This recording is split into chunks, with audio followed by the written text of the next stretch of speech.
கேட்க மறந்துட்டான். இல்ல அவ்வளவு பெரிய படிப்பு எழுதுறதுக்கு இடம் இல்ல.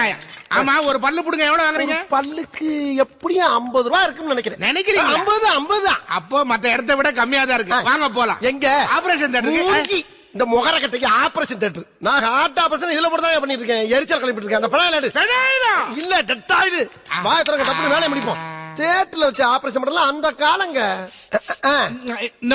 இன்னைக்குதா என்னையா ரொம்ப நல்லா இருக்குதுங்க. இங்க ஆரம்பிச்சானே இருந்தாலு என்னங்க சைட்டா இறக்குறீங்க? வந்தவனுக்கு புல்லு ஆயுதம்னு ஒரு பழமொழி இருக்குல்ல, அதை ஃபாலோ பண்றது நான் மட்டும் தான். தலையை டேபிள்ல வைங்க. வையா ஒரு டாக்டர் சொன்னா ஃபாலோ பண்றது இல்ல. கத்தாம நான் பயந்துருவேன். இருக்காங்களா? இல்லையே. அந்த அம்மா இங்க கூப்பிடுற. இந்த விசப்பல்ல மட்டும் இன்னும் 2 நாளைக்கு உன் வாய்க்குள்ள இருந்திருந்தா அது குடும்பம் நடத்தி குஞ்சு பொறிச்சு உன் வாய் பூச்சி பண்ணையா இருக்கும். பீசல் 100 ரூபா